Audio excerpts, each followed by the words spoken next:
Hello, a very good morning to all of you. Welcome to my channel NG Medicals.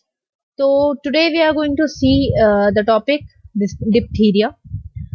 तो हम सभी जानते हैं कि डीपीटी जो वैक्सीन है डिप्थीरिया पर्टिसिस टिटनेस की वो अब सक्सेसफुल है, काफी सक्सेसफुल है। तो डिप्थीरिया के केसेस ज्यादा नहीं मिलते हैं, but as per our series हमें डिप्थीरिया डिस्कस करना है क्योंकि हमारी सीरीज में है। ओके, तो देख लेते हैं क्या है डिप्थीरिया। कह सकते हैं कि ये एक तरह की डिजीज है जो कि हमारे कहाँ पे हो रही है, हमारे पूरे गले के अंदर हो रही है ना। नॉर्मली अगर देखा जाए तो ये एक तरह की गले की डिजीज है, थ्रोट की डिजीज है, थ्रोट के आसपास के एरिया की डिजीज है। और ये क्या कर रही है, ये एक तरह का इन्फेक्शन कॉज कर रही है जो कि हमारे थ्रोट को अंदर ब्लॉक करने की कोशिश कर रहा है। ठीक है, तो डिप्थीरिया जो वर्ड है वो निकला है हमारे ग्रीक वर्ड से डिप्थिरा। दैट वर्ड इज डिप्थिरा, जिसका मीनिंग निकलता है लेदर। तो लेदर जो जिसको हम हिंदी में चमड़ा भी बोलते हैं, तो लेदर बहुत टाइट होता है, मजबूत होता है ना। हम सभी जानते हैं। तो इसका नाम लेदर के नाम से क्यों पड़ा, ये आपको पता होना चाहिए। इसलिए पड़ा क्योंकि डिप्थीरिया में एक तरह की कह सकते हैं कोटिंग पैदा हो जाती है, एक तरह की लेयर पैदा हो जाती है, लेयर बन जाती है ना। वो लेयर एकदम लेदर की तरह मजबूत होती है जो कि पूरे थ्रोट को ब्लॉक करने का काम करती है। और एट लास्ट में क्या हो सकता है कि उस थ्रोट डिजीज से इतना ज्यादा कवर हो सकता है इन्फेक्शन कि नीचे वाले ऑर्गन्स में भी जा सकता है। ओके, सो हम सभी जानते हैं कि हमारा जो रेस्पिरेटरी सिस्टम है वो दो पार्ट में डिवाइड है, upper respiratory system and lower respiratory system. तो अपर रेस्पिरेटरी सिस्टम में हमारे फेरिंग्स लैरिंग्स वगैरह आ जाते हैं, नेजल कैविटी। तो ये इन्फेक्शन जो हो रहा है, मैं आपको बता दूं, मेनली ये फेरिंग्स की डिजीज है। ठीक है, ये इन्फेक्शन मेनली फेरिंग्स की डिजीज है। तो जो भी इन्फेक्शन हो रहा है वो आपके थ्रोट में, प्लस थ्रोट के बाद आपका फेरिंग्स आता है, फेरिंग्स के अंदर हो रहा है। ठीक है, ओके। एजेंट कौन है, लाइक पॉजिटिव एजेंट कौन है? तो पॉजिटिव एजेंट हमारा कौन है? Carini bacterium diphtheria. तो इसके नाम में भी डिप्थीरिया आ रहा है, so it is a positive agent. ये एक तरह का बैक्टीरिया होता है जो कि किसी इन्फेक्टेड पर्सन के थ्रू हमारे अंदर चला जाता है। कैसे चला जाता है? उसकी उसके ड्रॉपलेट से चला जाता है, उसके सलाइवा से चला जाता है। अगर चला जाता है तो क्या करता है, ये हमारी सलाइवरी ग्लैंड में क्या करता है, इन्फेक्शन कॉज कर देता है। कितना टाइम लेता है ये? इंक्यूबेशन पीरियड मींस होता है, IP means incubation period. Incubation period means होता है कि वो पीरियड जिस पीरियड के अंदर अंदर बैक्टीरिया अपने आप को फैला रहा है हमारी बॉडी के अंदर या हमारे पर्टिकुलर ऑर्गन के अंदर। ठीक है, तो 2 से 5 दिन केवल लगते हैं बैक्टीरिया को रेप्लिकेट होने में, अपने आप को फैलाने में। कौन से एरिया में? हमारे थ्रोट एरिया में, हमारे फेरिंग्स के एरिया में। ठीक है, फिर क्या होता है, इसकी फ्रीक्वेंसी कब ज्यादा फैलता है, लाइक कौन से ऐसे सीजन आता है जिसमें ये डिप्थीरिया ज्यादा फैलता है? विंटर सीजन में ज्यादा फैलता है क्योंकि विंटर सीजन में उसको एक अच्छा एनवायरनमेंट मिलता है। रेस्पिरेटरी जितनी भी आपको डिजीजेस मिलेंगी, आपको मेनली वो विंटर सीजन में ज्यादा मिलेंगी। क्यों? क्योंकि जितने भी रेस्पिरेटरी डिजीज होती हैं, उनका जो भी पॉजिटिव एजेंट होते हैं वो विंटर में अपने आप को ज्यादा फैला पाते हैं। विंटर उनको सूट करता है और उनके रेप्लिकेशन में हेल्प करता है। ठीक है, commonly seen in the children, बच्चों की डिजीज है ये। फैल कैसे रहा है? ये फैल रहा है ड्रॉप से, मतलब सलाइवा, अगर जैसे बोलते बोलते हमारा सलाइवा कभी कभी निकल के, मतलब कोई ड्रॉप निकल के चला जाता है सामने वाले के मुंह पे और फिर वो गंदा सा रिएक्शन देता है हमें, वही वैसे ही ड्रॉपलेट इन्फेक्शन हो रहा है। या तो आप बच्चों को किस कर रहे हो, हम लोग छोटे बच्चों के लिप्स पे भी किस कर लेते हैं, वैसे फैल सकता है।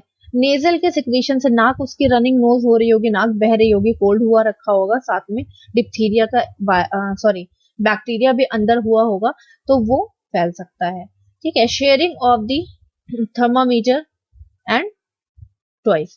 तो थर्मामीटर हम मेनली बच्चों के ओरली चेक कर लेते हैं, तो अगर हमने उसको स्टेलाइज नहीं किया, हमने चेक किया, फिर दूसरे के अगर एक्जिला में भी लगा लिया या माउथ में लगा लिया तो फैल जाएगा।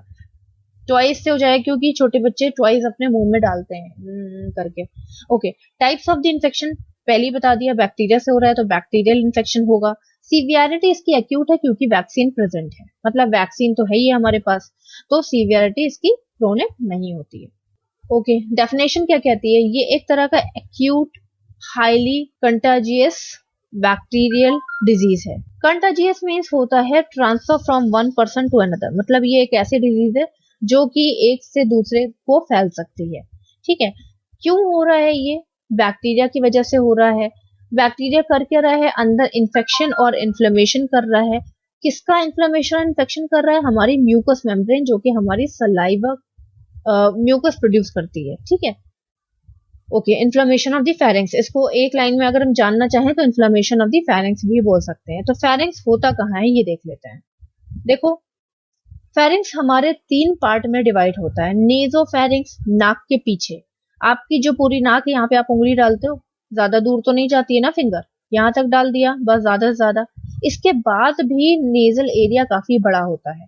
ठीक है, तो नेजल एरिया का जो बैक एरिया होता है, बेसल एरिया, तो बेसल एरिया जो होता है हमारा, वो फेरिंग्स बनाता है। ठीक है, उसके बाद ओरल एरिया, यानी कि आप का जो माउथ है, oral means oropharynx means oral area का फेरिंग, मतलब माउथ का जो बेसल एरिया है सबसे लास्ट में, वो हो गया, उसमें भी आपका फेरिंग्स बनाता है। ठीक है, देन हाइपोफेरिंग्स, हाइपो मीन्स होता है नीचे की तरफ, तो ओरल एरिया के नीचे की तरफ और लैरिंग्स के ऊपर की तरफ जो एरिया बचता है वो होता है हमारा हाइपोफेरिंग्स।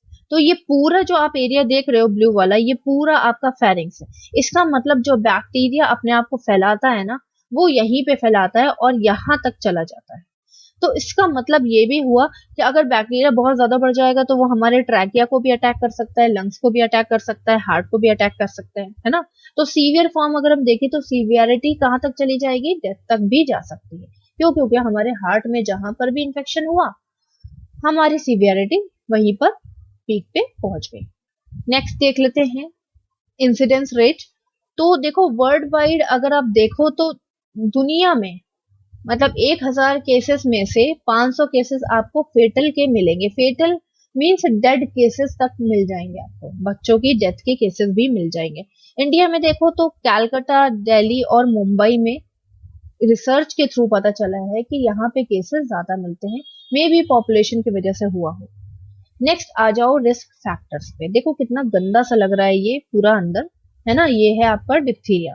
ठीक है, रिस्क फैक्टर्स में क्या हो रहा है, 1 से 5 ईयर के जो बच्चे हैं उनकी एज में ज्यादा फैल रहा है।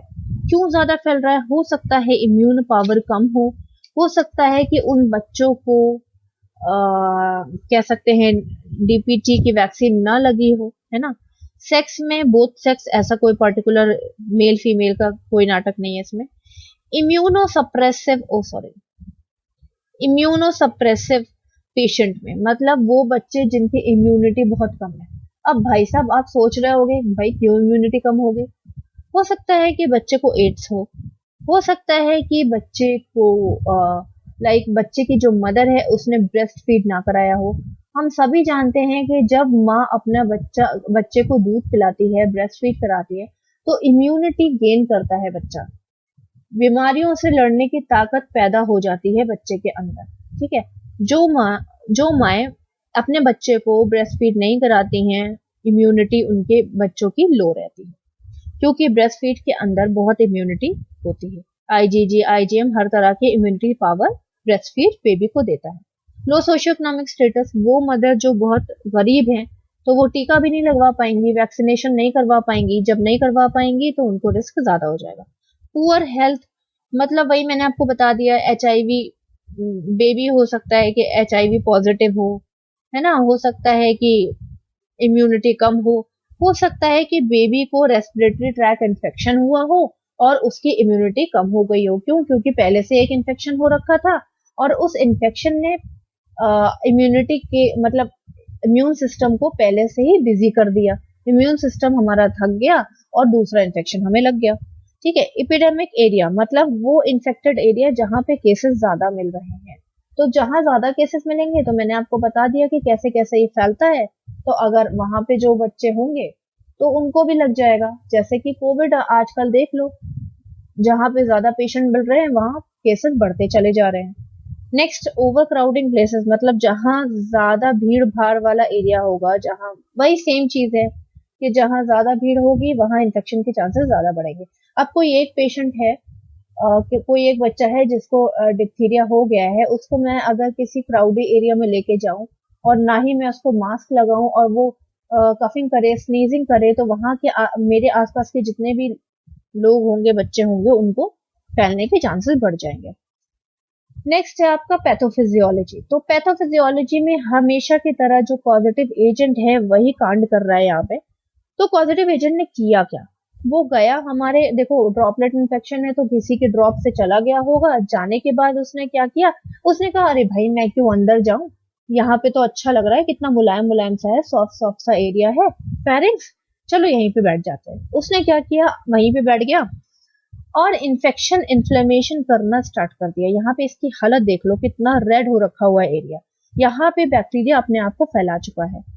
जैसे जैसे इन्फेक्शन और इन्फ्लेमेशन फैला देगा, उसकी टॉक्सिसिटी बढ़ती जाएगी, वो सिक्रीट क्या करेगा, टॉक्सिक सब्सटेंस सिक्रीट करेगा, टॉक्सिसिटी बढ़ती चली जाएगी, जिससे कि जो टिश्यूज होंगे उस एरिया के वो डेथ होने लगेगी, टिश्यूज इरिटेट होने लगेंगे। क्यों? क्योंकि भाई टॉक्सिक किसको चाहिए, किसी को नहीं चाहिए, है ना। इरिटेशन होने लगे, टिश्यू इरिटेशन होने लगेगी, बाद में एक स्यूडो मेम्ब्रेन बन जाएगी। तो आपको याद होगा मैंने आपको बताया था कि जो डिप्थीरिया है उसका मीनिंग है लेदर, ठीक है। तो ये स्यूडो मेम्ब्रेन को देख लो आप अच्छे से, यही एक लेदर है, ठीक है। तो ये स्यूडो मेम्ब्रेन एक लेदर टाइप की मेम्ब्रेन है, यहाँ पे देख लो कैसा लग रहा है, एकदम चिपक गई है जाकर के, ठीक है। ये बाद में इतनी सीवियर हो जाती है कि पूरे माउथ को आपके ब्लॉक कर देती है। ब्लॉक करने के बाद ना आप खा सकते हो, ना आप ब्रीथ कर सकते हो, मतलब प्रॉब्लम ही प्रॉब्लम। नेक्स्ट आ जाते हैं क्लिनिकल फीचर्स पे। तो देखते हैं क्या साइन एंड सिम्टम्स आ रहे हैं। सबसे पहले देखो एरिया डिवाइड कर रखा हुआ है। पहले तो अगर टॉन्सिल एरिया में होगा, यानी कि आपके थ्रोट एरिया के आसपास होगा, ये है आपका टॉन्सिल एरिया, फेरिंग्स के आगे होता है ये एरिया, यहाँ पे इसको आप फिंगर डाल के टच भी कर सकते हो।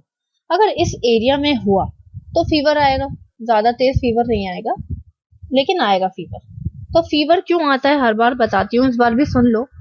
फीवर इसलिए आता है क्योंकि जब आपकी बॉडी को और आपके ब्रेन को पता चलता है कि मेरे अंदर कोई माइक्रो ऑर्गेनिज्म घुस आया है, फॉरेन बॉडी आ गई है, तो ब्रेन जो है बॉडी को कहता है ऐसा है, हॉट हो जाओ, गर्म हो जाओ, ठीक है।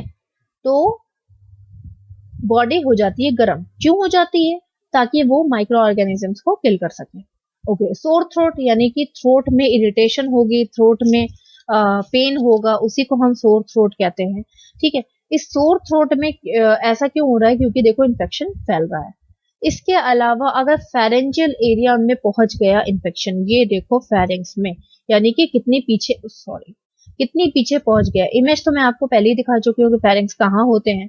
तो आपको वॉमिटिंग रिगर्जिटेशन फील होगी। इसका रीजन ये है, वॉमिटिंग और रिगर्जिटेशन क्यों फील होगी।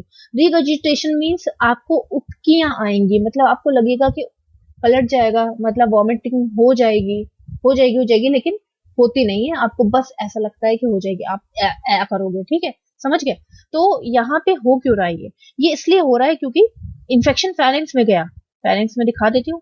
अब यहाँ पे इन्फेक्शन गया, यहाँ पे इसने ब्लॉकेज कर दिया ना, खाना सही से अंदर जा पा रहा है, जा रहा है बट पूरी तरह से नहीं, ठीक है। और आपको कैसा लग रहा है, यहाँ पे कुछ अटका हुआ है, तो आपको बार बार वॉमिटिंग की तरह फील होगा और आ भी जाएगी वॉमिटिंग, ठीक है। वॉमिटिंग, रेस्टलेसनेस फील होगी, जब आप ठीक से खा नहीं पाओगे तो आपको वीकनेस फील होगी, रेस्टलेसनेस फील होगी। अदर सिम्टम्स देख लेते हैं। स्वॉलोइंग में डिफिकल्टी होगी, आप कुछ खा के अंदर नहीं ले जा पाओगे, क्यों, क्योंकि भाई ब्लॉकेज हो रखा हुआ है। नोजिया वॉमिटिंग मैं आपको पहले ही बता चुकी हूँ। हॉर्सिनेस होगा, हॉर्सिनेस मीन्स होता है एबनॉर्मल वॉइस, या कह सकते हैं अजीब तरह की आवाज चेंज हो जाना, मतलब जैसे मेरी आवाज निकल रही, मेरी आवाज कैसे निकलेगी अगर मुझे फेरेंजाइटिस हो गया, कैसे मैं पढ़ाऊं ना, लाइक ऐसे मिलेगी, मतलब मैं जैसे बता रही हूँ आपको वैसे समझ लो आप, थोड़ी मोटी, थोड़ी पतली, थोड़ी अजीब सी, थोड़ी गंदी सी, ऐसे आवाज निकलेगी। क्यों, क्योंकि भैया आपके वोकल कॉर्ड भी क्या होने वाली है, आपकी वोकल कॉर्ड इन्फेक्टेड हो रही है ना। जहां से आवाज आपकी निकलती है वो एरिया भी इन्फेक्टेड हो रहा है, इस वजह से आपकी वॉइस में भी कुछ गड़बड़ हो जाएगा। नेक्स्ट देख लेते हैं स्ट्राइडर। तो एक तरह की वीजिंग साउंड, सीटी की तरह पतली सी आवाज निकलेगी। ठीक है, कब निकलेगी? जब आप ब्रीथ करोगे। तो आपने वो देखी होगी, जब हम लोग छोटे थे तो हम लोग सीटी बजाते थे, है ना? तो वो जो होती है ना विसल सीटी, उसका एरिया अंदर से पतला होता है। ठीक उसी तरह से जब आपके थ्रोट में एरिया पतला हो जाएगा तो आपकी व्हीजिंग साउंड आने लगेगी, आपकी सीटी आने लगेगी। वो मैं आपको नहीं दिखा सकती, sorry. Okay. Difficulty in breathing, simple सी चीज है, आई डोंट थिंक इसको समझाना चाहिए, बट वही ब्लॉकेज की वजह से। देन मेजर सिम्टम्स, बुल्ड नेक। जब बहुत इन्फेक्शन फैल जाएगा तो इस तरह का कुछ नेक दिखने लगेगा, है ना, एकदम बुल्ड नेक की तरह दिखने लगेगा। यहाँ पे देख लो, क्यों? क्योंकि स्वेलिंग हद से ज्यादा बढ़ गई है। नेक्स्ट आ जाओ डायग्नोस्टिक इवैल्यूएशन पे। सबसे पहले हिस्ट्री कलेक्शन करेंगे, ऑब्वियसली। तो हिस्ट्री कलेक्शन में आप पूछोगे कौन से एरिया में वो रहती है या रहता है, वैक्सीन लगवाई थी कि नहीं लगवाई थी, क्या क्राउडेड एरिया में रहते हो, क्या लो सोशियो इकोनॉमिक स्टेटस है आपका, क्या आप किसी इन्फेक्टेड बेबी के बच्चे के साथ या इन्फेक्टेड पेशेंट के साथ कांटेक्ट में आए थे ना, ये सारी चीजें आप पूछ लोगे। फिजिकल एग्जामिनेशन देख लेते हैं। फिजिकल एग्जामिनेशन में सबसे पहले देखो, मैंने इंक्लूड नहीं किया है बट आप देख लेना, वाइटल साइन में आपको फीवर मिल सकता है, पल्स रेट इंक्रीज मिल सकती है, रेस्पिरेटरी रेट डिक्रीज मिल सकता है क्योंकि ब्रीथ नहीं कर पा रहा है। हाँ, लेकिन वो जो ट्राई करेगा ना रेस्पिरेशन के लिए, छोटी छोटी ब्रीदिंग आपको दिखेगी कि वो घबरा रहा है। डिजीनेस मिल जाएगी आपको, पेन मिल जाएगा, पैल्पेट करोगे तो स्वेलिंग भी मिल जाएगी, है ना, ये सारी चीजें मिल जाएंगी।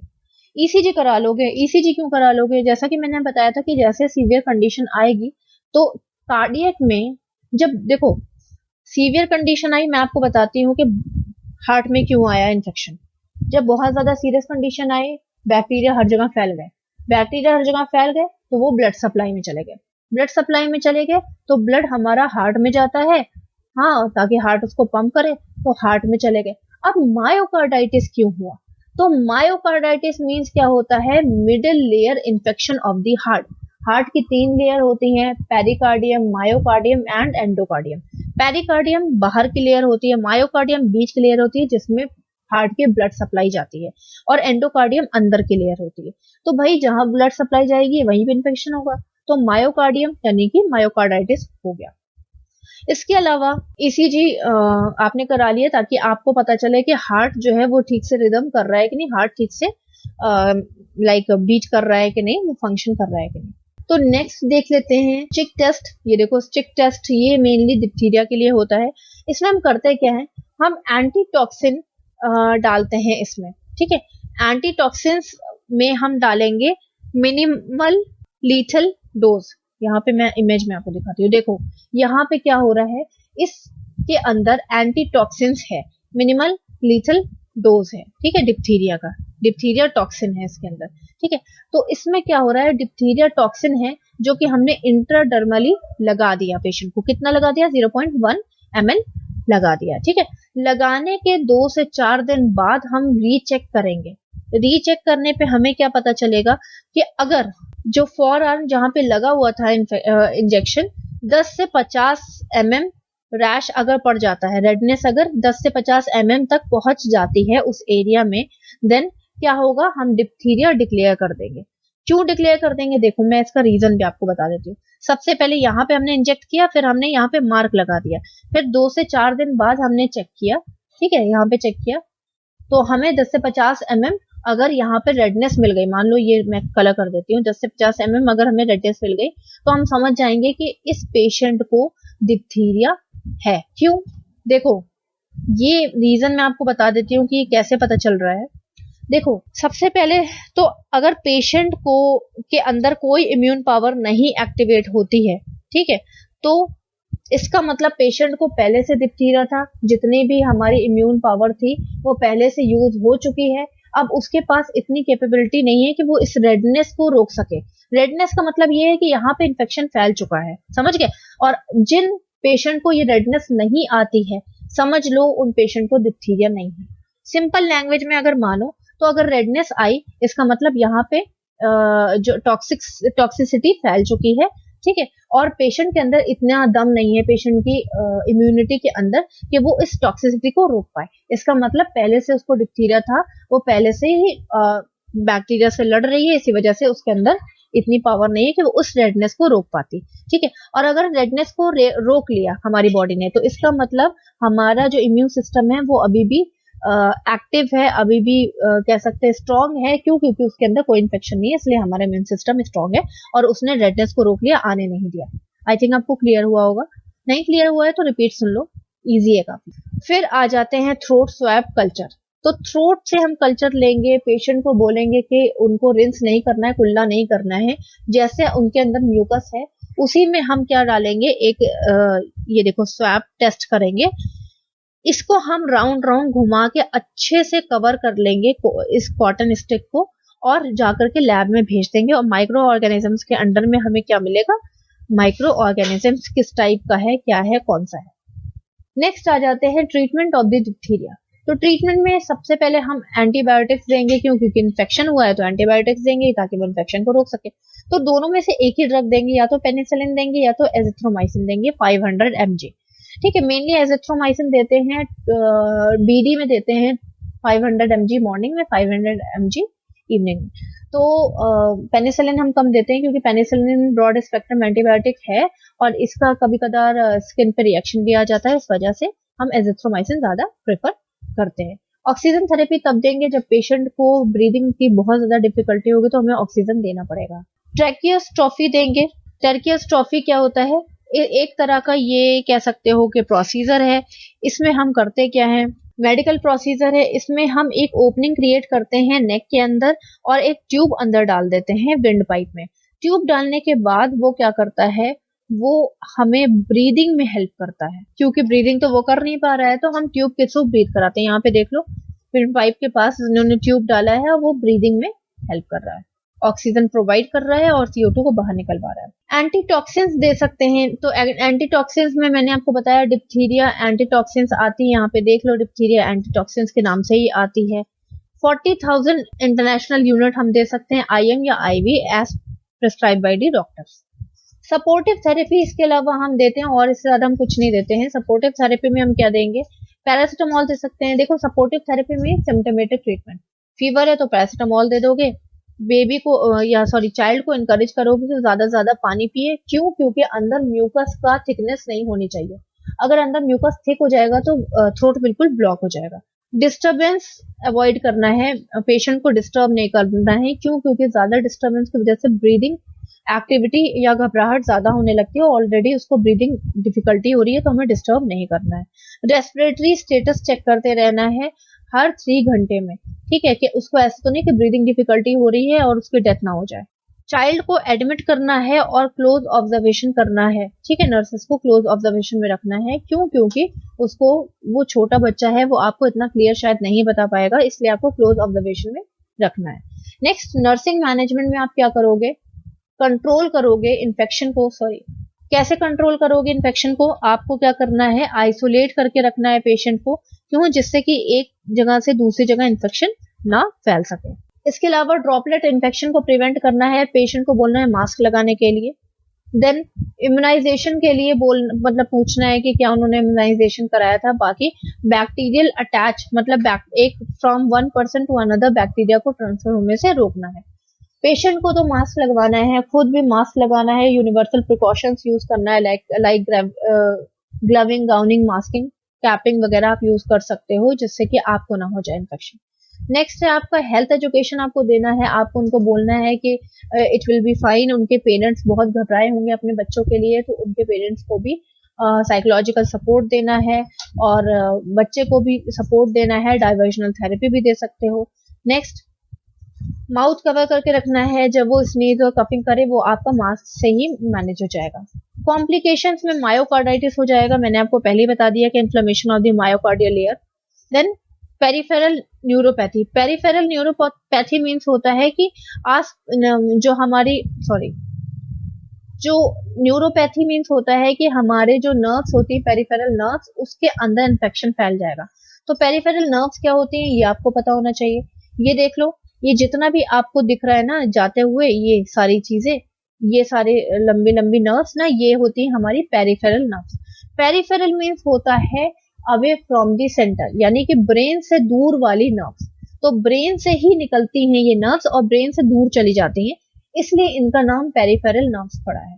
इनका मेन फंक्शन है कि ब्रेन से सारी इंफॉर्मेशन लेके आना और पूरे बॉडी को फैला देना। तो अगर मैं अभी बोल रही हूँ तो ये हमारी पेरिफेरल नर्व्स ही हेल्प कर रही है मुझे बोलने में। ठीक है, मैं अगर मूव कर रही हूँ, कर्सर मूव कर रही हूँ, तो ये मेरी फिंगर मूव क्यों हो रही है? क्यों? क्योंकि यहाँ से इंफॉर्मेशन गई, पेरिफेरल नर्व्स के थ्रू गई और मेरी फिंगर तक गई कि हाँ मुझे अपनी फिंगर मूव करनी है। तो मैं आपको ये इसलिए बता रही हूँ क्योंकि इससे आपको क्लियर हो जाएगा कि पेरिफेरल न्यूरोपैथी मीन्स क्या होता है।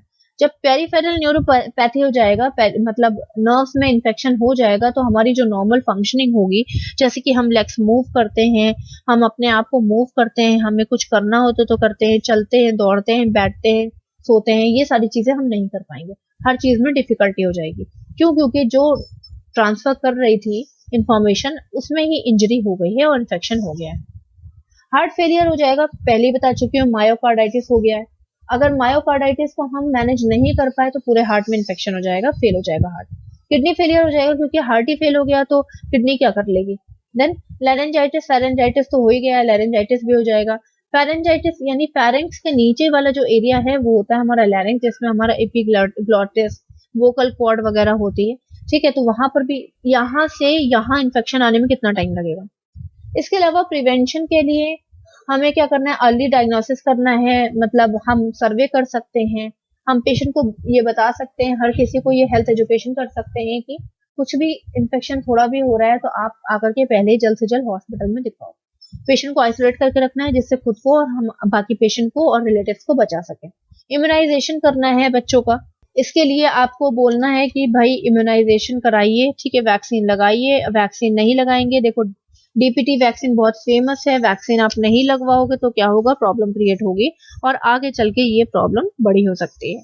सो डीपीटी की वैक्सीन क्या करना है? विद इन 6 वीक्स लग जानी चाहिए। इसके अलावा हमें और हेल्थ टॉक में ये पेशेंट को बोलना है कि पेशेंट के रिलेटिव्स को कि बच्चे को कम से कम विजिट करें। क्यों? क्योंकि इन्फेक्शन स्प्रेड होने के चांसेस इंक्रीज हैं। ठीक है, ये हो गया आपका डिप्थीरिया। आई थिंक आपको क्लियर हुआ होगा। If you are having any doubt please ask me in the comment box. Till then bye bye, take care, have a nice day.